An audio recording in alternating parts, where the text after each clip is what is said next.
Je donnerais tout pour figer cet instant, pour le prendre et le jeter dans les eaux froides de la Garonne à Bordeaux. Cet instant où ma vie, ma carrière, mon honneur ont été réduits en miettes dans une tour de verre, derrière des dizaines de parois de verre, date 14 mars. Lieu, siège social de Transport du Bois. Mais la plus haute tour du quai de Bacalan, le quartier des quais de Bordeaux, avec ses bâtiments modernes et lumineux. Nora, c'est une catastrophe. La voix appartenait au propriétaire de l'entreprise, Monsieur Dubois, que tout le monde craignait, mais que j'avais toujours respecté. Sa voix était différente de son ton autoritaire habituel. Cette fois, elle était empreinte d'une colère de fer et aussi de déception. La salle de réunion était glaciale. Tout le monde était silencieux autour de la table du conseil d'administration qui pouvait accueillir 20 personnes. Mais mes yeux étaient rivés sur 2 personnes seulement, Antoine et Céline. Antoine était mon bras droit. Je le connaissais depuis près de 10 ans. Je l'appelais au milieu de la nuit pour résoudre les problèmes d'algorithmes les plus complexes. Je le considérais comme un membre de ma famille. Il avait la tête légèrement inclinée et serrait entre ses doigts sa cravate en soie coûteuse. Céline était la prunelle de mes yeux. Une jeune femme que j'avais prise sous mon aile alors qu'elle était stagiaire fraîchement diplômée, que j'avais formée, dont j'admirais l'intelligence brillante et dont je croyais qu'elle avait l'un des avenirs les plus prometteurs de cette entreprise. Ses yeux étaient rouges, des larmes de crocodile. C'est une histoire incroyable. Et je vous jure que chaque souffrance que j'ai endurée et chaque pas que je vais faire sont réels.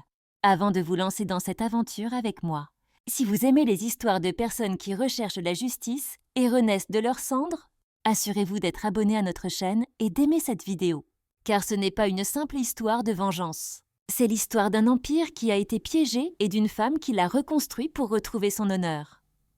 Revenons dans cette pièce. Sur la table, devant moi, se trouvait une série de documents. Des horodatages, des codes serveurs et des numéros d'itinéraire entourés à l'encre rouge. Monsieur Dubois a poursuivi. 20 camions chargés de nos denrées alimentaires les plus précieuses, provenant du Périgord, ont été retenus pendant 3 jours à la frontière espagnole sur un itinéraire perdu. Et ce n'est pas tout. Les systèmes de refroidissement ont été accidentellement éteints. J'ai eu l'impression de recevoir un coup de poing dans l'estomac. Cette cargaison, il s'agissait de l'opération logistique la plus délicate, transportant pour plusieurs millions d'euros les meilleurs foie gras, truffes et fromages rares de la région. Les dommages s'élèvent à 8 millions d'euros, a déclaré Dubois d'une voix désormais aussi aiguë qu'un murmure. La perte de réputation de nos clients est inestimable. Il parlait sans détourner son regard de moi. Et toutes les données, toutes les interventions manuelles, ce sabotage. Tout a été fait depuis ton terminal avec tes identifiants de sécurité de plus haut niveau, Nora. Non, murmurai-je. Mais ma voix ne sortit pas. À ce moment-là, Céline fondit en larmes. Monsieur Dubois, dit-elle d'une voix tremblante, je suis sûre que Nora n'a pas voulu faire ça. C'est peut-être une erreur. Antoine leva la tête. Son visage exprimait une telle déception et une telle douleur que, l'espace d'un instant, je fus tentée de le croire. « Nora, dit-il d'une voix si triste, pourquoi as-tu fait une chose pareille? Tu avais besoin d'argent? Tu aurais pu nous en parler. » C'est à ce moment-là que j'ai compris que ce n'était pas une erreur. C'était un piège. C'était un complot. La boule dans mon estomac a laissé place à une prise de conscience glaciale et écœurante. Le regard triste d'Antoine, les sanglots innocents de Céline. Tout cela n'était qu'une comédie répétée pendant des mois, parfaitement mise en scène. Mes informations d'identité? Oui, j'étais la seule personne à avoir un accès de haut niveau au système. Mais il y avait une deuxième personne qui avait ce niveau d'accès, Antoine, que je mentorais. Et il n'y avait qu'une seule personne à qui j'avais appris comment dupliquer cet accès et le dissimuler, ma chère Céline. Ils me regardaient, l'un avec déception, l'autre avec peur. Tous deux mentaient. Nora Delacroix, dit Monsieur Dubois, qui avait pris sa décision. Vos relations avec notre entreprise sont rompues à compter de cet instant. La sécurité va vous faire sortir du bâtiment. Nous nous réservons le droit d'engager une enquête officielle et des poursuites judiciaires. Je ne me suis pas levée. Je ne pouvais pas bouger. Le sol s'était dérobé sous mes pieds. Je n'ai pas demandé pourquoi. Je n'ai pas crié « Ce n'est pas moi qui ai fait ça !» Parce que dans cette pièce, en regardant ces deux menteurs en face, j'ai compris que la vérité n'avait aucune importance à ce moment-là. Ils étaient prêts. Moi, j'avais été prise au dépourvu. 2 agents de sécurité sont apparus à la porte. Devant tout le conseil d'administration, devant tous ces hommes et ces femmes puissants, j'ai été soulevée par le bras et mise debout dans l'entreprise à laquelle j'avais consacré 15 ans de ma vie. On m'a seulement permis de prendre mon petit sac à main sur le bureau. La photo de famille, mes récompenses, mes notes, tout est resté là. En entrant dans l'ascenseur, j'ai regardé mon reflet dans la vitre. Ce n'était pas moi. Ce n'était pas Nora Delacroix, l'ingénieure en optimisation d'itinéraire la plus brillante de Bordeaux, le génie de la logistique numérique. C'était une femme poignardée dans le dos, humiliée et qui avait perdu son emploi. Lorsque l'ascenseur s'est arrêté dans le hall, le gardien de sécurité a pris ma carte d'accès et l'a passée une fois sur le lecteur au-dessus du tourniquet. Le voyant rouge s'est allumé. Elle était désactivée. J'avais officiellement disparu. Je suis sortie du bâtiment. Le soleil du quai de Bacalan m'éblouissait. Les gens se pressaient pour aller déjeuner. Les touristes prenaient des photos du fleuve.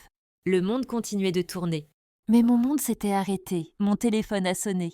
Un numéro inconnu. J'ai décroché. Madame Delacroix, dit une voix masculine froide et formelle. Je vous appelle de BNP Paribas. Suite à une notification reçue de votre entreprise, nous avons le regret de vous informer que votre demande de prêt immobilier et vos limites de crédit commercial ont été suspendues. Avant même que je puisse raccrocher, un email s'afficha sur mon écran. Banque LCL, vos limites de carte de crédit ont été mises à jour. Je l'ai ouvert. Ma limite était passée de 10 000 € à 100 €. Antoine et Céline ne m'avaient pas seulement pris mon travail. Ils ne m'avaient pas seulement discrédité, ils m'avaient mis sur liste noire. Financièrement, professionnellement, ils m'avaient détruit. Et vous savez ce qui était le plus douloureux? C'est moi qui leur avais appris à le faire. À ce moment-là, sur le trottoir du quai de Bacalan, je me suis sentie comme la femme la plus seule et la plus stupide du monde. Le soleil brillait, le fleuve était calme. Mais en moi, une ère glaciale venait de commencer. J'ai raccroché le téléphone. Une carte de crédit avec une limite de 100 €. Un crédit immobilier suspendu. Avant même que les cendres de mes 15 années de carrière aient eu le temps de refroidir, mon arrêt de mort financier était signé. Antoine et Céline. C'est moi qui leur avais appris à faire ça. Les protocoles de mise sur liste noire des banques, comment un responsable pouvait, avec l'accord de la sécurité, marquer le dossier financier d'un employé comme à risque? J'avais conçu tout cela en mettant en place nos systèmes de lutte contre la fraude. Et maintenant, j'étais victime de ma propre arme. Mes pieds m'ont conduit à l'arrêt de tramway comme s'ils étaient en pilote automatique, tel un écolier. Je me suis retrouvée à fouiller dans mon portefeuille à la recherche de monnaie pour prendre la ligne B. Alors que j'étais arrivée au travail ce matin-là au volant de ma Peugeot 5008 flambant neuve, je fuyais maintenant comme un criminel en transport en commun. Le trajet m'a semblé durer une éternité. À chaque arrêt, les beaux bâtiments en pierre jaune de Bordeaux, cette architecture qui m'inspire d'habitude, semblait se moquer de moi. Lorsque je suis arrivée à mon appartement dans le quartier des Chartrons, j'ai ouvert la porte et je me suis précipitée à l'intérieur où le silence m'a frappée. Cet endroit était mon refuge. Moi seule savais à quel point j'avais travaillé dur pour pouvoir acheter cet appartement coûteux avec vue sur le fleuve. Mon crédit immobilier, ce crédit qui venait d'être annulé, c'était pour acheter cet appartement. À présent, je n'étais plus qu'un locataire coûteux. Et apparemment, je ne pourrais même plus payer mon loyer. La première heure s'est écoulée dans le déni. Il devait y avoir une erreur. Monsieur Dubois allait me rappeler. « Nora, il y a eu un terrible malentendu. » Allait-il me dire. Le téléphone n'a pas sonné. La deuxième heure, la panique a commencé. J'ai allumé mon ordinateur portable. J'ai commencé à envoyer des emails à mes contacts dans le secteur, même à nos concurrents. J'étais Nora Delacroix. J'étais un génie. Si Transport Dubois me licenciait, logistique rapide. À Lyon ou Mer Sud, à Marseille m'accueillerait à bras ouverts. La première réponse est arrivée 3 heures plus tard. Elle venait de Lyon. Chère Nora, nous avons pris connaissance du malheureux incident survenu chez Transport Dubois. Conformément à la politique de notre entreprise en matière de réputation, nous ne pouvons pas envisager de vous rencontrer pour le moment. Incident malheureux. Quelle politesse. Une autre réponse. Vous ne correspondez pas au profil recherché pour nos postes actuels. Je ne correspondais pas. J'avais créé le département d'optimisation de cette entreprise, mais maintenant, je ne correspondais pas. J'ai reçu 12 courriels de refus jusqu'à minuit. Antoine et Céline n'avaient pas seulement appelé les banques. Ils avaient répandu dans tout le secteur, dans toute la France, que j'étais un voleur, un saboteur. Ma réputation était pourrie, tout comme cette cargaison de 8 millions d'euros. Le lendemain, je me suis réveillée sous un soleil impitoyable. Et au son de la sonnette, j'ai regardé qui était à l'interphone. « Madame Delacroix, je suis maître Brun, huissier de justice. » Mon cœur s'est arrêté. Un huissier de justice? Pourquoi je suis descendue? L'homme en costume, au visage sérieux, qui se tenait devant la porte, m'a tendu des papiers. « Madame Delacroix, nous sommes ici sur instruction de la Société Générale Financement. Il semble que vous ayez 3 mois de retard dans le paiement du crédit-bail de votre Peugeot 5008. » Quoi? Non, c'est impossible. Mes paiements sont automatiques. Ai-je répondu d'une voix tremblante. L'homme secoua la tête sans montrer la moindre compréhension. Il semble que votre ordre de paiement automatique ait été annulé hier par votre banque, madame. Et depuis hier, la totalité de votre dette est devenue exigible. Je suis désolée, mais nous devons saisir le véhicule. C'est à ce moment-là que j'ai remarqué le remorqueur à l'extérieur. Non, attendez. Je peux payer, ai-je crié. Mais qui essayais-je de tromper? Avec quel argent? Ma carte de crédit avec une limite de 100 €. Depuis ma fenêtre, j'ai regardé ma belle voiture noire brillante être emmenée par cette horrible dépanneuse. Mes voisins regardaient depuis leurs fenêtres. Nora, l'ingénieure brillante et cool des Chartrons, était désormais une escroque sans le sou, dont la voiture avait été saisie. C'était le pire moment qu'une personne puisse vivre. À cet instant précis, cette voiture était mon indépendance. Cette voiture était la preuve de ma réussite. Et maintenant, on me la prenait en pleine rue. Si vous avez déjà vécu un moment où vous vous êtes senti victime d'une injustice, où vous avez tout perdu, vous savez ce que j'ai ressenti. Partagez avec nous dans les commentaires comment vous avez trouvé ce moment de rupture. Ce moment où vous avez transformé votre désespoir en force. Parce que pour moi, tout a commencé à ce moment précis. Je suis retournée à mon appartement. J'ai verrouillé la porte. Et j'ai commencé à pleurer. Mais ce n'étaient pas des pleurs comme vous les connaissez. Ce n'étaient pas des pleurs de tristesse ou de chagrin.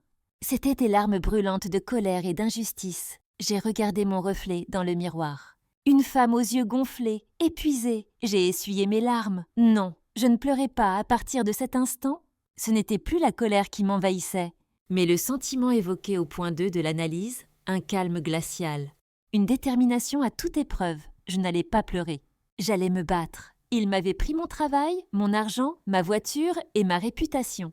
Ils avaient élaboré un plan très intelligent. Ils avaient tendu un piège parfait, mais ils avaient oublié une chose. C'est moi qui leur avais appris à le faire. Et j'en savais beaucoup plus qu'eux. Antoine et Céline n'étaient que des pions. Des pions intelligents, certes. Mais j'étais ingénieur, j'étais architecte, j'étais le stratège. Ils avaient volé mes règles, mes armes, mais ils n'avaient pas volé mon cerveau. J'ai allumé mon ordinateur personnel. Ils avaient déjà remis mon ordinateur professionnel à la police, j'en étais sûre. Mais celui-ci était mon ordinateur personnel. Il contenait quelque chose dont Transport du Bois, et même Antoine, ignoraient l'existence, un projet. Quelque chose que j'avais développé en secret pendant des années, par passion. Un bébé. Des lignes de code ont commencé à défiler à l'écran.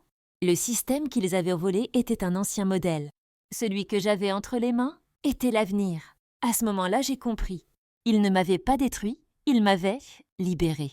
Et j'allais être la plus grande catastrophe qu'ils aient jamais vue. Je serais la plus grande catastrophe qu'ils aient jamais connue. Ces mots ont résonné dans le silence de mon appartement des Chartrons cette nuit-là. Cela semblait si puissant, n'est-ce pas? Comme une réplique de film. Mais la réalité était la suivante. Quand je me suis réveillée le lendemain matin, cette femme, d'une détermination glaciale, était aussi une femme qui ne savait pas comment payer son loyer, qui n'avait plus qu'une demi-bouteille de Bordeaux et une baguette raciste dans son réfrigérateur. On ne peut pas reconstruire un empire, ni même élaborer un plan de vengeance. Quand on a le ventre vide, Antoine et Céline m'avaient tuée professionnellement. Mais ils essayaient aussi de me détruire en tant qu'être humain, et pas seulement en tant qu'ingénieur. Ils m'avaient isolée si rapidement que je n'avais plus d'espace pour respirer. L'écran de mon ordinateur personnel brillait. Le projet qui s'y trouvait, je l'avais baptisé Projet Cassandre. Tout comme la princesse troyenne, une prophétesse qui voyait l'avenir mais à qui personne ne croyait. Cassandre était ma passion depuis 10 ans. Ce n'était pas ce logiciel stupide et statique d'optimisation d'itinéraire utilisé par Transport du Bois. Le système de Dubois vous indiquait le chemin le plus court entre le point A et le point B. Mon Cassandre, quant à lui, vous indiquait le trajet le plus intelligent pour aller du point A au point B. En anticipant la grève potentielle à C, la hausse du prix du carburant à D, un éventuel ralentissement des douanes au port du Havre et même les risques d'accidents liés aux conditions météorologiques sur l'autoroute. Il s'agissait d'une intelligence artificielle, un cerveau logistique dynamique capable d'apprendre par lui-même. Et c'est précisément à cette époque, alors que toute l'Europe était en proie à une crise de la chaîne d'approvisionnement, que les ports étaient bloqués, que les chauffeurs routiers faisaient grève et que les prix du carburant s'envolaient, que je disposais non seulement d'un logiciel, mais aussi d'une bouée de sauvetage en or.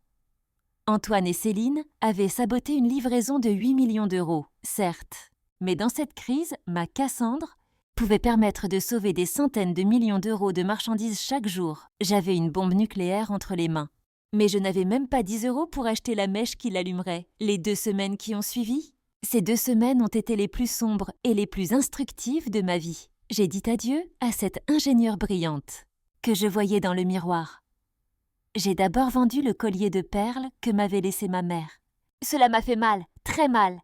Puis j'ai vendu sur Internet les sacs à main de créateurs hors de prix que je n'utilisais jamais. Ensuite, mes tableaux, puis ma belle machine à café italienne. J'ai quitté cet appartement luxueux avec vue sur le fleuve à Chartron. J'ai vendu la plupart de mes affaires au marché aux puces de Bordeaux. Il ne me restait plus que 2 valises de vêtements, mon ordinateur personnel et 3 serveurs de secours contenant le projet Cassandre. Ma nouvelle adresse était une chambre de bonne de 9 métiers au 6e étage d'un immeuble sans ascenseur, près de la gare Saint-Jean, dans le quartier Saint-Michel. Ma vue n'était plus sur la Garonne, mais sur le mur de briques de l'immeuble d'en face. Mais vous savez quoi ? Lorsque je me suis installée dans cette petite chambre, j'ai ressenti quelque chose que je n'avais pas ressenti depuis des mois dans cet appartement luxueux. La liberté, je n'avais plus rien à perdre. Antoine et Céline m'avaient tout pris. Et cela me rendait dangereux. Je n'avais plus que mon argent liquide, mes économies suffisantes pour payer 3 mois de loyer et mon génie. Ma première décision n'a pas été d'engager un avocat. Ma première décision n'a pas été d'aller voir la police. Je n'avais aucune preuve. Ils avaient tout fait depuis mon terminal, rappelez-vous. Pour rassembler des preuves, je devais d'abord rester dans le jeu. Je devais constituer une équipe à partir de zéro.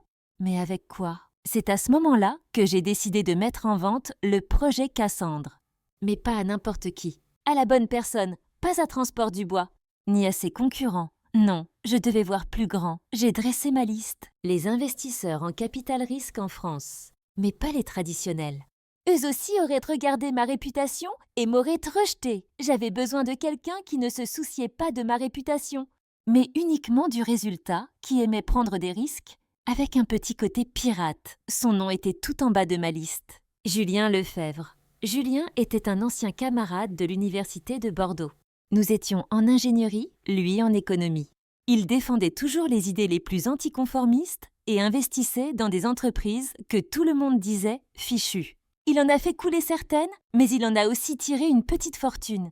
Je ne lui avais pas parlé depuis 10 ans. Je ne l'ai pas appelé. J'ai trouvé ses réseaux sociaux. J'ai appris qu'il allait participer à la démonstration d'une petite start-up dans laquelle il avait investi. Je m'y suis rendue. En sortant de ma chambre de 9 mètres carrés pour entrer dans ce campus technologique luxueux, j'ai pris conscience à quel point je détonnais dans mes meilleurs vêtements, désormais démodés. Après la présentation, je l'ai croisé près de la machine à café. Julien, il m'a regardé, sans me reconnaître au premier abord. Lui, dans son costume brillant et coûteux. Et moi, eh bien moi, Nora Delacroix. Waouh, je suis content de te voir, mais... Il s'est interrompu, le secteur était petit. Bien sûr, il avait entendu parler de l'incident malheureux. Je ne te ressemble pas, n'est-ce pas ? Ai-je dit en essayant de sourire. Les temps sont durs. Ou a-t-il répondu poliment en essayant de s'éloigner ? Julien, j'ai besoin de 5 minutes. Dis-je d'une voix ferme comme l'acier. Je vais te montrer en 5 minutes comment résoudre tous les problèmes causés par la crise actuelle de la chaîne d'approvisionnement en Europe. Il a ri. Nora, je suis sérieux, nous sommes de vieux amis, mais je ne suis plus. Je ne suis pas là pour l'amitié. Je suis là pour que tu gagnes de l'argent. Ai-je répondu ? Je sais que la société de logistique du Havre dans laquelle tu as investi a perdu 2 millions d'euros la semaine dernière à cause d'un problème inconnu. Il s'est arrêté. Son sourire s'est effacé. Ah, comment le sais-tu ? Parce que j'avais prédit ce problème inconnu. Il y a 10 jours. Et répondis-je, J'ai sorti mon ordinateur portable du mode veille. Je lui ai ouvert l'interface du projet Cassandre. Je lui ai montré comment j'avais modélisé 10 jours à l'avance le goulot d'étranglement dans ce port. Cette grève, cette augmentation du prix du carburant, j'ai vu ses yeux s'écarquiller. Ce n'est pas, a-t-il dit, ce n'est pas le système utilisé par Transport du Bois. Non, ai-je répondu. C'est la clé qui permettra à l'ingénieur que Transport du Bois a laissé sans le sou de récupérer tout ce qui lui appartient. Il a commencé à m'écouter. Les yeux de Julien Lefebvre ne quittaient pas mon écran. Dans le coin café stérile de ce campus technologique luxueux, le monde s'était arrêté pour nous. Il était rivé au flux de données sur l'interface du projet Cassandre.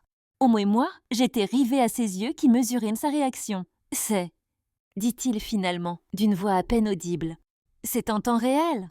D'après les données d'hier soir, répondis-je calmement. Il analyse l'ensemble du réseau routier français, les ports et le calendrier des grèves de la SNCF. Il ne prend pas seulement en compte les retards signalés, mais aussi les retards potentiels. Il m'a regardé. Son masque arrogant d'ancien ami avait disparu, remplacé par le regard perçant d'un chasseur. J'ai entendu parler de l'incident malheureux. Chez Transport du Bois. Nora, dit-il. Tu es fichue dans ce secteur. Personne ne te donnera un centime. C'est vrai, répondis-je. C'est pourquoi je ne te demande pas un centime. Je ne cherche pas un investisseur, mais un partenaire. Je n'ai pas besoin de ton argent, Julien. J'ai besoin de ton esprit, pirate. De tes relations, je savais ce que je voulais. Je ne te vends pas une entreprise. Ai-je poursuivi? Je te propose une licence d'utilisation exclusive du projet Cassandre pendant 6 mois. Uniquement pour l'entreprise en difficulté dans laquelle tu as investi au Havre. En 6 mois, grâce à ce logiciel, je vais en faire le leader du marché. En échange de quoi? Demanda-t-il en plissant les yeux. 2 choses, répondis-je, sentant moi-même le ton d'acier dans ma voix. Premièrement, de l'argent. Je dois quitter ma chambre de 9 métairies à Saint-Michel et trouver un endroit sûr où je pourrai faire ce travail. Et 2 alliés supplémentaires. Deuxièmement, et c'est le plus important, la confidentialité. Une confidentialité absolue. Mon nom n'apparaîtra sur aucun document. Je serai un fantôme. Travaillant pour toi. Julien sourit. C'était un vrai sourire. Le sourire d'un investisseur qui aime prendre des risques. Un ingénieur fantôme, dit-il, et Transport du Bois n'en saura rien. Ils seront occupés à penser que je suis fauché, déprimé et fini, dis-je. Exactement là où je veux qu'il soit. Il me tendit la main. Marché conclu, fantôme, dit-il, en quittant les lieux ce jour-là. J'étais en possession de 50 000 € transférés sur mon compte bancaire et d'un accès complet à tous les serveurs de cette entreprise du Havre. Je n'avais plus à craindre la faim.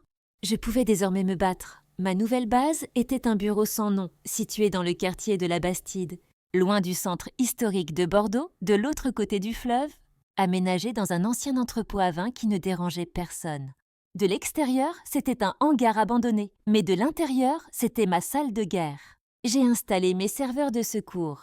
Cusinos, cache de lieu, Cosma, Cassandre. Absorbait, apprenait et optimisait désormais les données de l'entreprise de Julien au Havre. À la fin de la première semaine, j'avais réduit les coûts de carburant de cette entreprise de 20%. La deuxième semaine, j'avais amélioré les délais de livraison de 35%. Julien m'appelait tous les jours, sa voix ressemblait à celle d'un enfant excité le matin de Noël. « Nora, tu es une magicienne. »« Non, Julien, répondis-je, je ne suis qu'une ingénieure qui fait bien son travail. Eux, en revanche, sont stupides. Mais mon véritable combat ne se déroulait pas au Havre. Mon combat se déroulait à Bordeaux. Avec l'argent que Julien m'avait donné, j'ai commencé à rassembler mes alliés. La première personne dont j'avais besoin était un avocat. Mais pas un simple avocat spécialisé dans les divorces ou les affaires, non.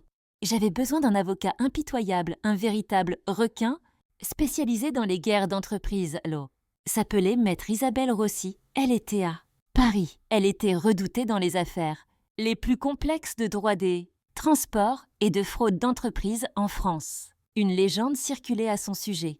Rossi n'avait jamais perdu un procès, car elle n'acceptait que les affaires qu'elle était sûre de gagner et faisait tout pour les gagner. Il était impossible d'obtenir un rendez-vous avec elle.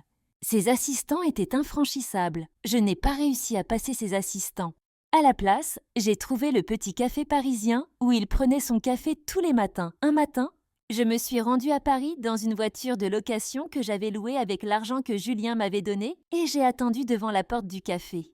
Lorsque Maître Rossi est entré, il était l'incarnation même du pouvoir dans son tailleur coûteux et sur mesure. Je lui ai coupé la route. Maître Rossi, ai-je dit. Je suis Nora Delacroix. Je suis l'ingénieur accusé d'avoir causé 8 millions d'euros de dommages chez Transport du Bois. Il ne m'a même pas regardé et a continué son chemin. Cela ne m'intéresse pas, madame. Si vous avez perdu votre réputation, engagez un spécialiste en relations publiques. Je ne veux pas récupérer ma réputation, mais mon entreprise. Ai-je répondu en le suivant. Il s'est arrêté. Il s'est retourné. Son visage était glacial. Quelle entreprise? Celle qui ne m'appartient pas encore. Ai-je répondu. Donnez-moi 15 minutes. Je vais vous expliquer comment vous allez gagner le plus grand procès logistique de France. Il a haussé les sourcils. Vous êtes prétentieux. J'ai des preuves. Ai-je répondu. Non. A-t-il répondu. Vous n'avez aucune preuve. Si vous en aviez, vous seriez allé voir la police. Vous n'avez qu'une histoire. Non, Maître Rossi. Et l'ai-je répondu en lui tendant une clé USB. Je n'ai pas une histoire. J'ai le projet Cassandre. Et c'est la seule clé qui me permettra de trouver les traces numériques laissées par ceux qui m'ont piégé. Il a pris la clé USB, mais ne l'a même pas regardée. Qu'est-ce que c'est? Ah, c'est le genre d'affaire qui va vous intéresser. Ce n'est pas seulement une affaire de licenciement abusif. C'est une affaire d'espionnage industriel, de violation de données et de fraude organisée. Et je vais le prouver. Il m'a regardé longuement. Mon cabinet ouvre demain matin à 9 h, Madame Delacroix. Ne soyez pas en retard. Après avoir versé les 60 000 € d'honoraires, j'avais enfin un avocat, il me restait à trouver un deuxième allié. Et c'était le plus difficile à trouver. J'avais besoin d'un expert en fuite de données. Mais pas du genre que la police appelle les chapeaux blancs. J'avais besoin de quelqu'un qui puisse regarder dans les serveurs verrouillés de Transport du Bois, là où Antoine et Céline cachaient leurs petits secrets sordides. J'avais besoin d'un chasseur de fantômes numériques. Et je savais où le trouver, dans les clubs de codage obscurs de l'Université de Bordeaux. Les clubs de codage clandestin de l'Université de Bordeaux. Cela peut sembler cliché, mais chaque cliché contient une part de vérité. En quittant le bureau ultra-moderne et gris-acier de Maître Rossi à Paris pour retourner à Bordeaux, au cœur du campus universitaire de Talence, j'ai compris une fois de plus que j'appartenais à deux mondes différents. Rossi représentait les lois. Des lois puissantes, inébranlables, coûteuses. Mais ce dont j'avais besoin, c'était quelqu'un capable de naviguer entre les lacunes de la loi. Le campus de Bordeaux-Talence formait les meilleurs ingénieurs de France. Je le savais, car j'étais l'un d'entre eux. Et là-bas, une légende circulait toujours dans les sous-sols des laboratoires de codage. Elle s'appelait le Corbeau. Personne ne savait qui était le Corbeau. Mais tout le monde connaissait ses exploits. Ce fantôme qui avait piraté le système de notation de l'université pour s'amuser, puis écrit « Votre système de sécurité est une blague ».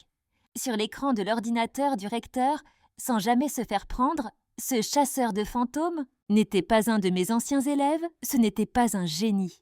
Comme moi, il était complètement en dehors du système. Tout comme moi, désormais, on ne pouvait pas le trouver sur LinkedIn. Je l'ai cherché depuis mon hangar à Bastide en utilisant la base de données de Cassandre et dans les sources les plus inhabituelles, les plateformes de jeux en ligne et les forums de codage. Et je l'ai trouvé sur un serveur Discord, posant des questions techniques sarcastiques sur le pare-feu de Transport du Bois. Il ne me cherchait pas. Il les cherchait, eux. Son nom de code était Le Corbeau. Son vrai nom était Léo. Il avait 21 ans. Et apparemment, il avait pris comme une insulte personnelle l'interview arrogante accordée par Antoine Martin, le nouveau responsable de la sécurité de Transport du Bois, à un magazine technologique. Je lui ai envoyé un message privé. Un message crypté. Serais-tu intéressé par une simulation montrant à quel point un corbeau peut facilement détruire le château d'un roi? La réponse est venue immédiatement. Les simulations sont ennuyeuses quand on a la réalité. La réalité? Et j'écris « pourrait te coûter cher. Je te présente Cassandre. »« Oh, Cassandre » a-t-il écrit. Je lui ai envoyé une petite partie, mais impossible à déchiffrer, du code source du projet Cassandre. Une énigme, il y eut 10 secondes de silence. Puis, c'est très élégant. Ce code ne peut pas être le tien. Qui es-tu? Je suis, ai-je écrit, l'ingénieur fantôme, qu'Antoine Martin croyait avoir détruit. et je suis le seul à pouvoir t'aider à trouver les clés de ce château. Le lendemain soir, à 3 heures pile, la porte métallique de mon hangar à Bastide s'est ouverte en grinçant. C'est Léo qui entra, vêtu d'une capuche, un sac à dos sur le dos, les yeux rougis par le manque de sommeil, mais débordant d'énergie. Il me regarda, puis regarda les serveurs autour de lui. « Waouh !» dit-il. « C'est toi, Nora Delacroix. J'ai lu sur Internet que tu étais une escroque. » « Ne crois pas tout ce que tu lis, Léo, lui ai-je répondu. Surtout quand tu sais qui a écrit ces articles. » Il sortit son ordinateur portable et se connecta à un hotspot qu'il avait lui-même créé, sans même consulter mes serveurs. Antoine et Céline. Oui, je les connais. 2 pions talentueux. Mais c'est toi qui as mis en place le jeu. Et maintenant, ils t'ont battu à ton propre jeu. Le jeu n'est pas encore terminé, ai-je répondu. Ce nouveau pare-feu qu'Antoine pense avoir mis en place, c'est moi qui l'ai conçu. Et comme tout architecte, je laisse toujours une porte dérobée. Mais pour ouvrir cette porte, j'ai besoin de quelqu'un comme toi. Il m'a regardé. Je ne veux pas d'argent. A-t-il dit, j'étais surpris. Que veux-tu ? Il a souri. Ce n'était pas le sourire avide de Julien ni le sourire glacial de Rossi. C'était le sourire d'un pur anarchiste, d'un résolveur d'énigmes. Je veux y avoir accès, dit-il. Si ton code est aussi beau que le morceau que tu m'as envoyé, alors ce sera La Belle et la Bête. Tu es la belle, moi je suis la bête. Pour voir la tête que fera Antoine avec son air arrogant. Je travaillerai gratuitement. Avez-vous déjà pris un tel risque dans votre vie ? Avez-vous déjà dû tout miser sur un allié inconnu, complètement en dehors du système ? Dans les commentaires, racontez l'histoire de cet allié clé, qui vous a aidé au moment le plus inattendu. Car parfois, les plus grandes victoires sont remportées avec les équipes les plus improbables. Léo est resté dans le hangar cette nuit-là. La salle de guerre était désormais prête. Le lendemain matin, dans cet entrepôt froid de la Bastide, se trouvait l'équipe la plus étrange qui soit, réunie pour renverser un empire. Moi, le cerveau de l'opération Point Julien Lefebvre, connecté depuis Paris via une vidéoconférence sécurisée. Il était notre financier, notre visage extérieur. Grâce à ces opérations au Havre, le projet Cassandre avait commencé à nous rapporter discrètement de l'argent. C'était notre munition pour la guerre. Maître Isabelle Rossi, elle aussi depuis Paris, était connectée via une autre ligne sécurisée. Elle était notre arme nucléaire. Elle attendait de transformer chaque preuve que nous allions rassembler en une bombe juridique. Et Léo, le corbeau. Dans le coin le plus sombre de la pièce, le visage éclairé par la lumière verte des 3 écrans, il était notre fantôme. J'ai dessiné le plan à la craie sur le tableau. Équipe, dis-je, notre objectif est simple. Il ne s'agit pas de mettre Transport du Bois en faillite. Il s'agit de le prendre en main. Mais pour cela, nous avons besoin de preuves qui permettront de faire sortir Antoine et Céline, la tête du serpent, menottée de cette salle de réunion. Facile à dire, et répondit la voix mécanique de Rossi. Les données proviennent de ton terminal, Nora. Pour renverser la situation, il faudrait qu'ils s'envoient un email entre eux depuis leurs propres terminaux pour se féliciter d'avoir piégé Nora. Ils ne sont pas assez stupides pour ça. Non, répondis-je. Ils ne sont pas si stupides, mais ils sont arrogants. Et cupides, je me tournai vers Léo. Léo, j'ai besoin de toutes les communications du jour du sabotage, le 14 mars, et des 6 semaines précédentes. Pas les emails, ils sont propres. J'ai besoin des enregistrements Teams, Slack, WhatsApp, des dossiers secrets, de tout. Je veux même connaître tous les emojis qu'Antoine et Céline se sont envoyés. Je me suis tournée vers Julien. Julien, je veux les clients de Transport du Bois. À l'aide de Cassandre, compare leurs retards actuels avec nos succès au Havre. Commence à les attirer discrètement vers nous par l'intermédiaire d'un consultant anonyme. Nous devons mettre du Bois sous pression financièrement. Je me suis tournée vers Rossi. Maître Rossi, préparez-vous aussi un procès contre Monsieur Dubois. Mais pas en mon nom. Au nom de la société de Julien au Havre. Un procès pour concurrence déloyale et manipulation du marché. Ouvrez une porte pour examiner légalement les livres comptables de Transport du Bois. Tout le monde connaissait sa mission. Et moi, je vais faire quoi, Hal ? Demandai-je en répondant moi-même. Je vais utiliser Cassandre. Je vais retrouver les données GPS réelles de ces camions perdus qui transportaient 8 millions d'euros de marchandises. Car Antoine ignore une chose, j'avais installé un nouveau logiciel de test sur ces camions ce jour-là. Ces données ne se trouvent pas sur les serveurs de l'entreprise, elles sont stockées dans mon cloud secret. Léo sourit. La porte dérobée, dit-il. La porte dérobée ? Ai-je confirmé, et ainsi commença la chasse. Les 2 premiers jours furent calmes. Léo n'arrêtait pas de se heurter au pare-feu de Dubois. Puis, à l'aube du 3e jour, une notification est arrivée sur l'application de chat sécurisée que Léo avait installée sur mon téléphone. Un seul mot, je suis entrée. Promeuf. Dans ce hangar froid de Bastide, à 4 heures du matin, ce seul mot résonna comme un cri de victoire.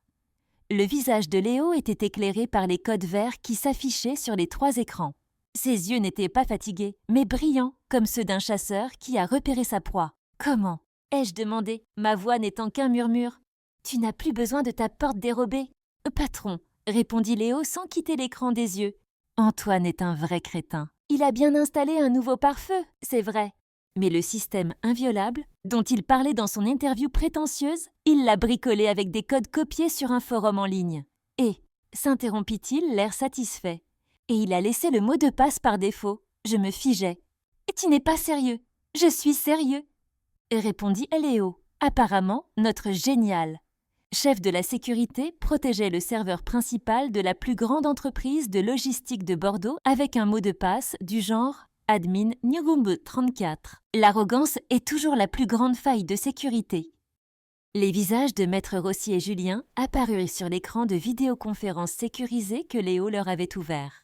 Ils étaient tous 2 endormis, mais ils étaient désormais complètement réveillés. « Bravo, mon garçon !»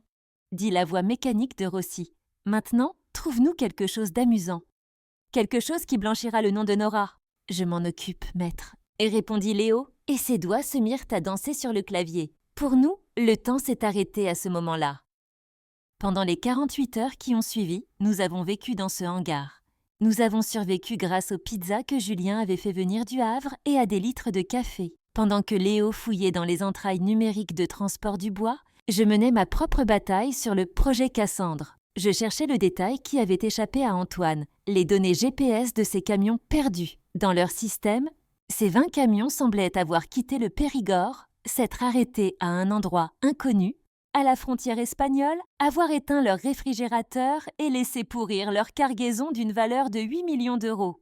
Et toutes ces interventions manuelles avaient été effectuées depuis mon terminal, c'était leur version des faits. Mon histoire était différente. Ce jour-là, j'avais installé un nouveau logiciel de test sur ces camions.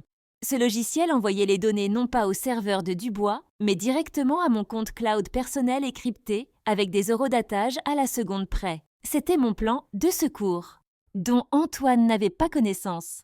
Et lorsque j'ai utilisé Cassandre pour extraire ces données, ce que j'ai vu m'a glacé le sang. Les camions n'avaient jamais cessé de rouler, Julien, ai-je dit d'une voix tremblante. Les données sont là. Il a regardé l'écran. Nora, ça, qu'est-ce que ça veut dire? L'itinéraire semble normal. Ils sont arrivés à temps en Espagne. Exactement, ai-je répondu. Les camions sont arrivés à l'heure. Les marchandises ont été livrées en bon état à leur destinataire en Espagne. Il y eut un silence. La voix de Rossi rompit le silence. « Attends une seconde, Nora. Si les cargaisons sont intactes, où sont passés les 8 millions d'euros perdus? Où sont passés ces foie gras pourrissants, ces truffes? Nulle part. » Et répondis-je. « Parce qu'il n'y a rien de pourri. Il n'y a pas eu de sabotage. Il n'y a pas eu de perte. C'est une expédition fantôme. À ce moment-là, toutes les pièces du puzzle se sont mises en place. Antoine et Céline ne m'avaient pas seulement tendu un piège.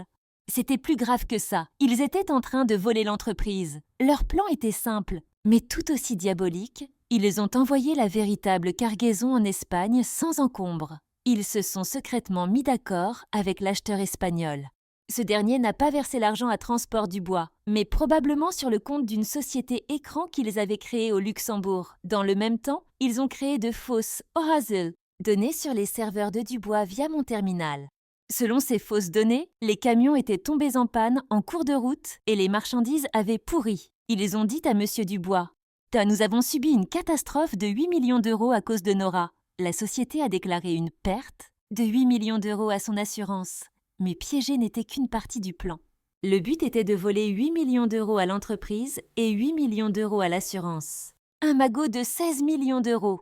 Et ils avaient fait porter le chapeau à la seule personne qui ne pouvait pas s'en apercevoir, c'est-à-dire moi. « Bon sang !» dit Julien. « Ils ont donc escroqué Dubois 2 fois, et moi aussi !» ai-je murmuré. Ils ont utilisé toute ma carrière comme un écran de fumée pour dissimuler ce vol. À ce moment-là, une voix retentit depuis le coin de Léo. « Je l'ai trouvé. » Nous nous sommes tous tournés vers son écran. « Les emails sont propres, Dio. » dit Léo. « Antoine et Céline sont trop intelligents pour écrire quoi que ce soit de stupide dans leurs emails professionnels. Mais il afficha une interface Slack à l'écran. Un canal privé, secret, réservé à eux deux. Son nom, Projet Vacances, et là, il y avait des conversations qui avaient commencé 6 semaines avant le 14 mars. Céline, la pression monte. Nora vérifie tout 2 fois. Et si elle se rend compte de cette histoire de Cassandre? Antoine, calme-toi. Decimos que j'ai le lieu. Nous pusma, Cassandre. Et son bébé, laisse-la jouer avec. Nous devons nous concentrer sur notre plan initial. La ligne espagnole est-elle prête? Céline. Prête. L'acheteur a effectué le premier virement sur le compte luxembourgeois. Ça va marcher, n'est-ce pas? Antoine. Oui, et quand Dubois comprendra enfin à quel point son ingénieur génial représente un risque, ce siège sera à moi. Et avec cet argent, nous serons très loin de Bordeaux. Et puis, ce jour-là, ce jour noir, le 14 mars, un message envoyé seulement 10 minutes après la réunion. Antoine, félicitations, mon associé.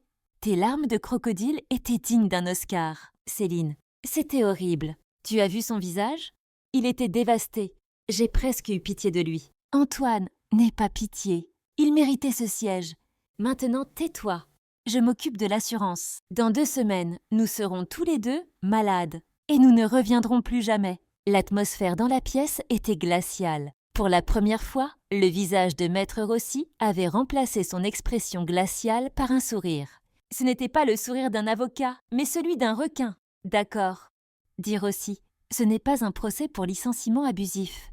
C'est une association de malfaiteurs, une escroquerie en bande organisée, un abus de confiance et un faux et usage de faux. Que faisons-nous maintenant? Demandai-je, la voix tremblante de colère. Maintenant? Dit Rossi. Maintenant, on ne fait rien. Julien, intente un procès pour concurrence déloyale. Contre Dubois via la Société du Havre. Demande l'examen légal des registres. Léo sort de ses serveurs, mais laisse-leur un auditeur. Continue à surveiller tous leurs mouvements. Mais nous avons des preuves. Protestai-je.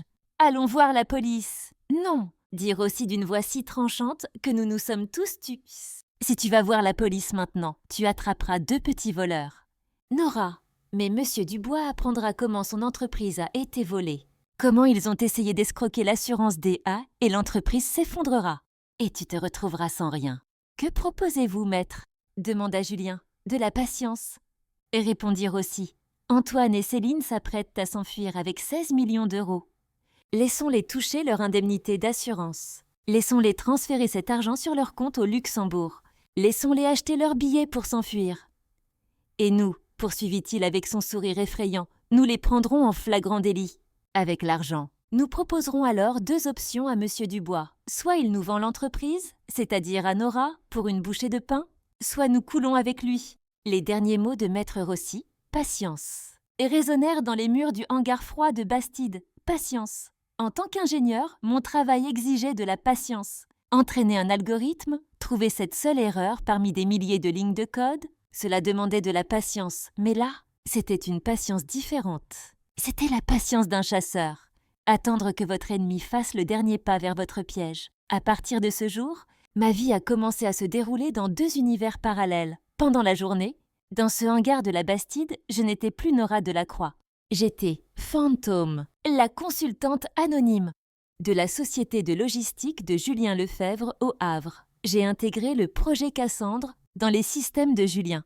Le port du Havre était l'un des endroits les plus complexes et chaotiques d'Europe. Et Cassandre a commencé à fonctionner là-bas, au milieu de ce chaos, comme un chef d'orchestre. J'ai fait en sorte que les camions de Julien quittent le port 1 heure plus tôt. Anticipant une grève aux Pays-Bas, j'ai détourné les itinéraires vers la Belgique. J'ai envoyé cet email prédictif qui leur a permis de faire le plein de carburant la veille de la hausse des prix. En 1 mois, l'entreprise de Julien a récupéré 2 gros clients que Transport Dubois avait perdus. Nous gagnions de l'argent. Beaucoup d'argent. La valeur de Cassandre augmentait chaque jour à une vitesse que je n'aurais jamais imaginée. L'investissement risqué de 50 000 € de Julien lui rapportait des millions. Nora, disait-il chaque soir lors de nos conversations vidéo sécurisées, la voix pleine de joie. Tu ferais bien de quitter ton travail. Transport Dubois, etc. Laisse tomber. Viens, achetons Cassandre, partons pour la Silicon Valley. Avec ça, nous allons conquérir le monde. Je souriais. Pas encore, Julien. J'ai une affaire à régler à Bordeaux. Car la nuit, dans ce hangar, Ghost s'en allait et Nora, qui planifiait sa vengeance, arrivait. Le tableau de notre salle de guerre ne comportait plus qu'une seule chose. Projet vacances. Léo, mon corbeau. J'étais devenu un véritable fantôme. Il avait laissé cet écouteur dans le système de transport du bois. Nous suivions chaque pas d'Antoine et Céline, chaque message qu'ils écrivaient, chaque appel qu'ils passaient. Et ils faisaient exactement ce que des imbéciles arrogants auraient fait. Patron, m'écrivait Léo dans son rapport envoyé à 3 heures du matin. Antoine a cherché un yacht sur le Bon Coin aujourd'hui. Pour la route Bordeaux-Arcachon. Je souriais. Continue. Céline a cherché une réservation d'hôtel pour 3 semaines à Maurice. Pour 2 personnes. Et la voix de Léo s'animait. Et ils se sont connectés au moins 10 fois à l'interface bancaire de cette société écran au Luxembourg. Ils attendent de l'argent. L'argent qu'ils attendaient, c'était les 8 millions d'euros de faux. Dommage que la compagnie d'assurance allait payer. Pendant ce temps, Maître Rossi avait ouvert son propre front depuis Paris. Au nom de la société de Julien, il avait intenté un procès contre Transport du Bois pour concurrence déloyale et manipulation du marché. Cette action avait un seul objectif, obtenir le droit d'examiner légalement les livres comptables de Dubois. Nora, dire aussi de sa voix froide et métallique. Nous avons obtenu les livres comptables. Et comme vous vous en doutez, Monsieur Dubois a inscrit cette perte de 8 millions d'euros dans son bilan en tant que perte opérationnelle. Il attend le paiement de l'assurance en tant que revenu. Donc, dis-je, il ne sait pas qu'il est complice de sa propre fraude. Il ne le sait pas. Et répondirent aussi. Et c'est mieux ainsi. Laissons-le prendre cet argent. Laissons-le remercier Antoine et Céline pour leur excellent travail. Et nous avons donc attendu 1 semaine, 2 semaines. Au bout de 3 semaines, dans mon hangar de la Bastide, les nerfs commençaient à être à vif. Julien s'impatientait. Nora, et s'ils s'enfuient? Et s'ils prennent l'argent et disparaissent? Ils ne peuvent pas s'enfuir. Ai-je répondu avec assurance. Léo connaît leur numéro de passeport. Ils sont dans le système de l'aéroport. Rossi a obtenu une décision de surveillance. Tant que l'argent n'aura pas été versé sur le compte, ils seront nos invités. Avez-vous déjà attendu un moment comme celui-ci dans votre vie? Attendre que votre ennemi commette cette dernière erreur fatale. Attendre que le flotteur au bout de la ligne plonge? Partagez avec nous dans les commentaires la victoire que vous avez remportée grâce à votre patience, cette attente si difficile.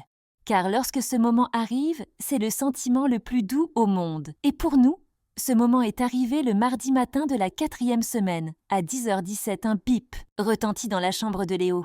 C'était notre alarme. Je me précipitais vers la porte de la chambre. Léo avait retiré ses écouteurs et regardait l'écran.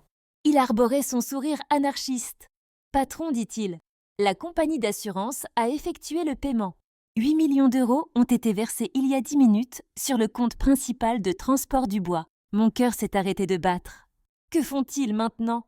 Attends, dit Léo, attends. Antoine s'est connecté à l'interface bancaire. Il discute avec Céline sur Slack. Il afficha les derniers messages du canal Projet Vacances. À l'écran, Céline. C'est arrivé ? 11. Antoine. Oui, 8 millions exactement. Il est temps de faire le malin. Céline. Effectue le transfert. Tout de suite. Ensuite, je vais effacer les serveurs. Antoine. Détends-toi. J'ai fermé la porte dérobée de Nora here. Personne ne peut nous surveiller. Léo m'a regardé. C'est idiot, a dit Léo. Il croit que je suis entrée par la porte dérobée. Il ne sait même pas que je suis entrée avec le mot de passe par défaut. Fais-le, Antoine. Ai-je chuchoté en regardant l'écran. Effectue ce transfert. Et sur l'écran de Léo, le mouvement est apparu. Virement bancaire, dit Léo en tapant quelque chose sur son clavier. Montant, 8 millions d'euros. Bénéficiaire, Luxinvest Holdings SAR. Luxembourg. Expéditeur, Transport du Bois. Code de confirmation saisi et on entendit un clic. Et le virement est effectué. Léo se tourna vers moi. 8 millions d'euros ont été transférés sur leur compte au Luxembourg, à l'instant même. Je pris une profonde inspiration. Ce calme glacial était revenu. Je sortis mon téléphone. Je composai le numéro de Maître Isabelle Rossi. « Maître Rossi », dis-je d'une voix claire et posée. « C'est Nora, nos vacanciers, Projet Vacances, viennent d'acheter leur billet pour l'île Maurice. » Il y eut un bref silence à l'autre bout du fil. Puis j'eus l'impression d'entendre le sourire carnassier de Rossi. « Bien reçu, Madame Delacroix. » Le procureur était déjà en attente. « Il est temps de fermer la porte. » Cette phrase de Maître Rossi, « Il est temps de fermer le piège. » C'était un ordre. C'était une déclaration de guerre, et nous étions prêts pour cette guerre. Le lendemain matin, à l'aéroport de Bordeaux-Mérignac, dans le terminal des départs internationaux, c'était le chaos habituel du mardi matin. Des hommes d'affaires se précipitant pour prendre leur vol vers Paris, Amsterdam, Londres, et 2 vacanciers en attente de leur avion pour l'île Maurice. Munis de faux certificats médicaux, Antoine et Céline, ils avaient fait leur enregistrement et buvaient du champagne dans le salon. Ils avaient 8 millions d'euros sur leur compte au Luxembourg. Avec 16 millions d'euros, ils s'apprêtaient à commencer une nouvelle vie, à quitter Bordeaux et ce stupide Monsieur Dubois pour toujours. Mais ils ignoraient une chose, un 3e œil les surveillait. Patron, murmura la voix de Léo dans l'oreillette invisible que je portais à l'oreille depuis le hangar de la Bastide. Les cibles sont dans le salon. Céline prend une photo de sa coupe de champagne pour Instagram. Antoine consulte un site de location de yacht. Les idiots, je souris. Attends l'annonce, Léo, dis-je. Rossi ? Dans notre salle de guerre à Bastide, je n'étais pas seule cette fois-ci.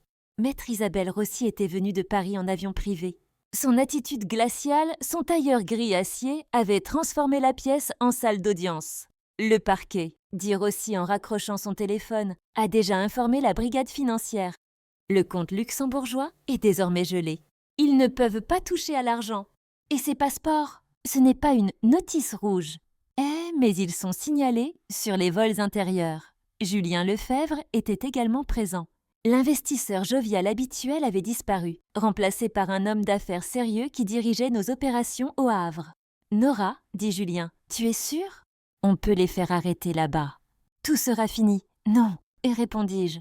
Ce n'est pas à propos d'eux, c'est à propos de lui. Mes yeux étaient rivés sur la seule photo que j'avais accrochée au mur, juste en face de la salle de guerre. La tour de verre brillante et arrogante de Transport du Bois sur le quai de Bacalan. « Léo, dis-je. Antoine et Céline montent-ils dans l'avion ? » « Oui, répondit Léo.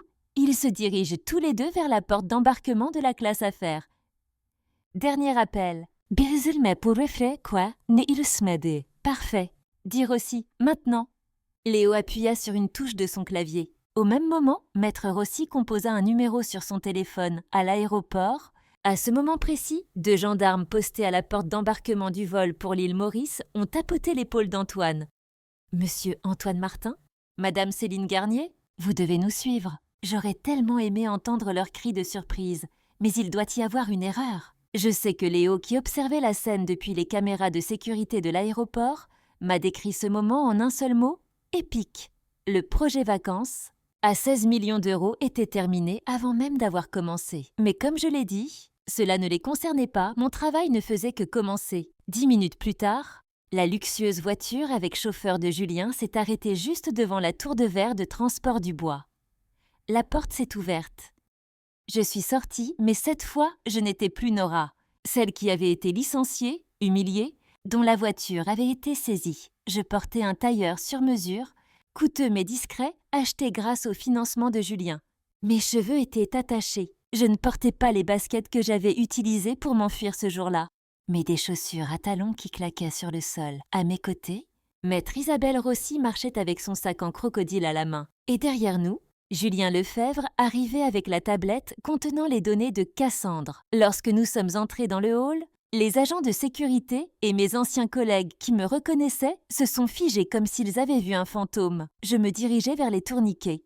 Le chef de la sécurité me barra le passage. « Madame Delacroix, vous n'avez pas le droit d'entrer ici. »« Je sais, » ai-je répondu en le repoussant. « Ce n'est pas nécessaire. » Maître Rossi tendit un papier à l'homme. « Maître Rossi, barreau de Paris, nous avons une réunion urgente avec Monsieur Dubois. Et voici, dit-il en montrant Julien, le propriétaire de la plus grande entreprise concurrente de transport du bois au Havre et le principal plaignant dans le nouveau procès pour concurrence déloyale. Si vous nous empêchez d'entrer, vous serez également impliqué dans le procès pour obstruction à la justice. » Le gardien de sécurité recula, le visage livide. Nous sommes entrés dans l'ascenseur. L'ascenseur dont j'avais été expulsée. J'ai appuyé sur le bouton du dernier étage. Lorsque nous sommes arrivés à l'étage de la direction, Les visages familiers derrière les portes vitrées étaient sous le choc. La secrétaire de M. Dubois se leva d'un bond. « Attendez, vous n'avez pas rendez-vous ?» À l'intérieur. J'ai ouvert la porte et je suis entrée sans hésiter. Il était là, M. Dubois. Assis à son bureau, il parlait avec colère au téléphone. « Je ne comprends pas. Pourquoi le paiement de l'assurance a-t-il été annulé ? Pourquoi Antoine et Céline ne répondent-ils pas au téléphone le jour où ils sont malades ? » Il m'aperçut. Ses yeux se sont plissés, reflétant le choc et la colère les plus profonds qu'un être humain puisse ressentir. « Vous, » rugit-il. « Comment osez-vous ? Sécurité, sécurité, faites sortir cette femme. »« La sécurité ne viendra pas, monsieur, » dit maître Rossi en fermant la porte derrière nous. « Et vous feriez bien de raccrocher ce téléphone, car en ce moment même, vous êtes peut-être en train de tenir des propos qui pourraient être qualifiés de fraude à l'assurance. » Dubois resta figé. « Qu'est-ce que vous racontez ? » ?»« Nous ne racontons pas n'importe quoi. » répondis-je, me sentant pour la première fois de ma vie à ma place dans cette pièce. Cette pièce à laquelle j'avais consacré des années, mais dont je n'avais jamais été propriétaire. Que ressentiriez-vous à ma place ? Revenir avec une telle force dans la pièce de l'homme qui vous a licencié et humilié dans l'entreprise à laquelle vous avez consacré vos années. Partagez avec nous dans les commentaires le goût sucré de la justice. Ce moment où vous pouvez dire « Je vous l'avais bien dit », car j'étais là pour savourer cet instant. « Monsieur Dubois », dis-je d'une voix glaciale, vos deux géniaux employés, Antoine et Céline, sont actuellement en garde à vue à l'aéroport de Bordeaux-Mérignac, soupçonnés de fraude qualifiée, de falsification et de crime organisé. « Quoi ?» s'exclama Dubois. « C'est impossible, ils étaient malades !»« Oui !» a répondu Julien en ouvrant sa tablette. « Ils sont tombés malades alors qu'ils transféraient 16 millions d'euros sur leur compte au Luxembourg. Votre argent, monsieur. » Je me suis dirigée vers la table et je me suis assis sur son bureau, et non sur la chaise en face de lui. « Regardez, monsieur, » dis-je en tournant la tablette vers lui. « Voici les données de sabotage dans votre système. Elles proviennent de mon terminal, n'est-ce pas ? Les feux rouges, les camions perdus, la cargaison pourrie d'une valeur de 8 millions d'euros. » Dubois m'a regardé avec stupéfaction. « Voilà la preuve. C'est vous qui avez fait ça. »« Non, » ai-je répondu. « Regardez plutôt ceci. » Je fis défiler l'écran de la tablette. Voici les données GPS réelles provenant de mon système Projet Cassandre. Ces camions ne se sont jamais arrêtés. Ces cargaisons ne se sont jamais détériorées. Elles ont été livrées en bon état à leur destinataire en Espagne. Le visage de Dubois changeait de couleur. Antoine et Céline, ai-je poursuivi, ne se sont pas contentés de me piéger, monsieur. Ils vous ont volé. Ils ont vendu ces marchandises d'une valeur de 8 millions d'euros à une société écran. Puis, ils ont fait croire que le même chargement avait été saboté et vous ont convaincu de leur verser 8 millions d'euros supplémentaires au titre de l'assurance. 16 millions d'euros. Et vous avez participé à ce plan ? Je n'ai pas participé, s'écria-t-il. Je ne savais pas. La justice ne le sait pas, monsieur, dit maître Rossi. Vous êtes le propriétaire de la société. Et à l'heure actuelle, techniquement, vous êtes également un fraudeur à l'assurance. Et si cela, dit-il en montrant les conversations Slack du projet vacances, et si ces conversations et ces deux ensembles de données différents sont divulgués à la presse ? Dubois comprit alors. Si cela venait à être divulgué, Transport Dubois serait fini. Sa réputation, ses clients, ses crédits bancaires, tout disparaîtrait. Et lui, il irait en prison avec ses employés, malade. L'homme à qui j'avais consacré 15 ans de ma vie s'est recroquevillé derrière son bureau, a rapetissé et a vieilli d'un coup. « Que voulez-vous » murmura-t-il, je souris. Cette détermination glaciale avait laissé place à la victoire. « Vous aviez deux options, monsieur, » ai-je dit. Soit vous couliez avec eux, soit je me suis levée. J'ai regardé mon ancien bureau, celui avec les parois vitrées, où vous vendiez votre entreprise, à prix d'amis. N'est-ce pas, maître Rossi ? Rossi sourit. Techniquement, compte tenu de la dette de 16 millions d'euros et de la perte de réputation de votre entreprise, sa valeur actuelle était négative, monsieur. Mais, dis-je, je suis quelqu'un de généreux. Je vous offre 1 euro symbolique en échange de tous les actifs de la société, de toutes ses dettes et de toute votre honte. Dubois me regarda. Il y avait de la haine dans ses yeux, mais surtout de la peur. Et en échange, dit Rossi, ce qui se passe dans cette pièce restera dans cette pièce. Nous signalerons à la compagnie d'assurance qu'il s'agit d'une erreur technique. Nous rembourserons l'argent. Le procès d'Antoine et Céline restera une vérification interne. Et vous pourrez profiter de votre retraite. La partie était terminée, échec et mat. La partie était terminée.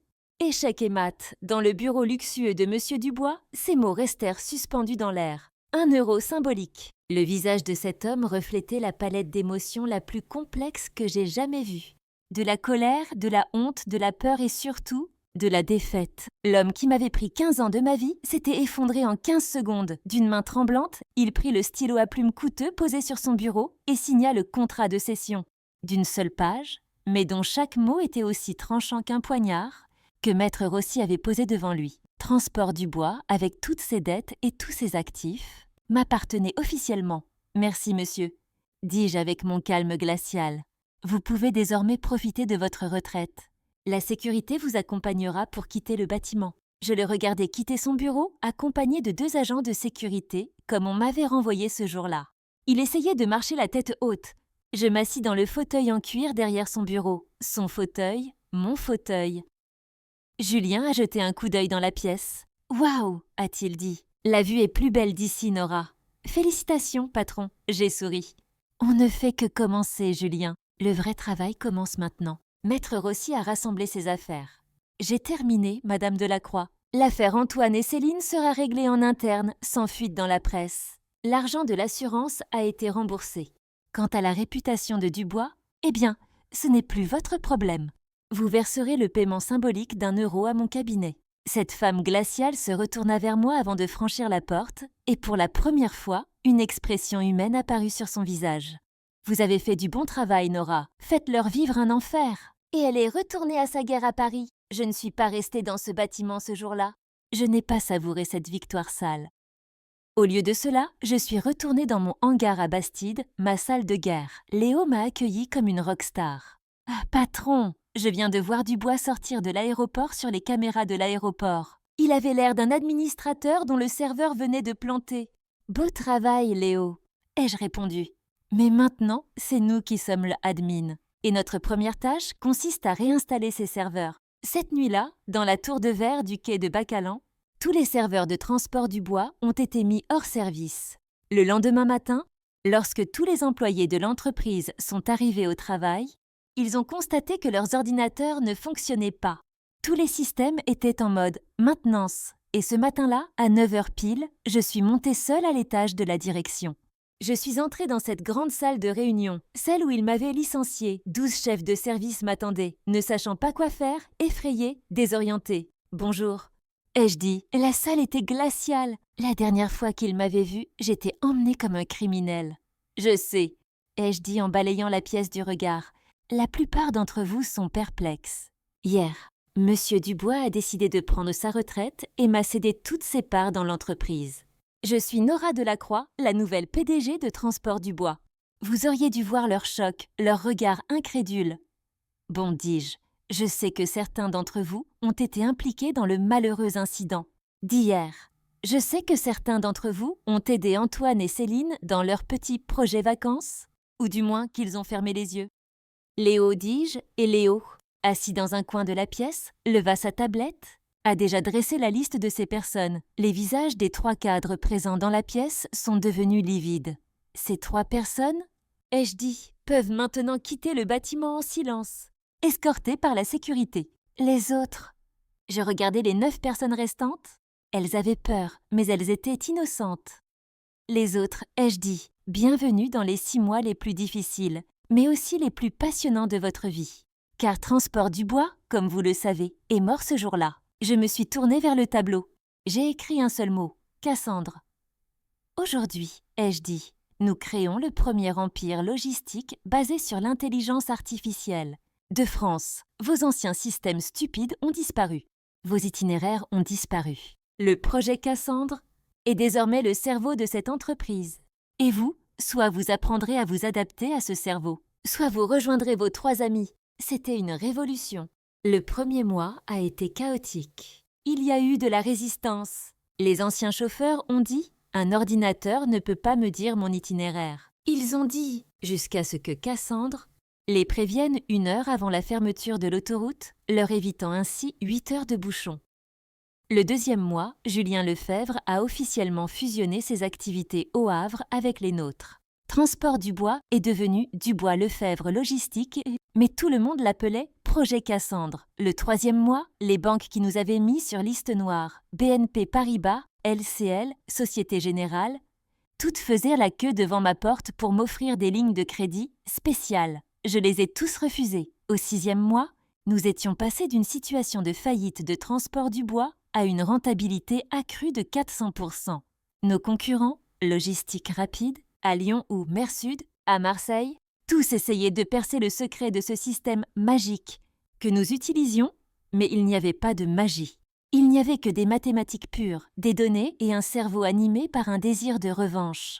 De ce petit hangar abandonné à Bordeaux à cette tour de verre sur le quai de Bacalan, j'étais un phénix né de ces cendres et ces deux menteurs, ces deux pions. Qu'est-il arrivé à Antoine et Céline? Ah, voilà, c'est la partie la plus savoureuse de l'histoire. Et je la garde pour la fin. Avez-vous déjà été témoin d'un tel retournement de situation dans votre vie? Partagez avec nous ce moment où vous vous êtes dit « Je vous l'avais bien dit ». Ce retour au sommet. Et si vous voulez voir comment cet empire s'est achevé, comment la justice a rendu son dernier coup, ne manquez pas le dernier épisode. Ah oui, ces deux pions. Antoine et Céline. Vous vous demandez ce qui leur est arrivé, n'est-ce pas?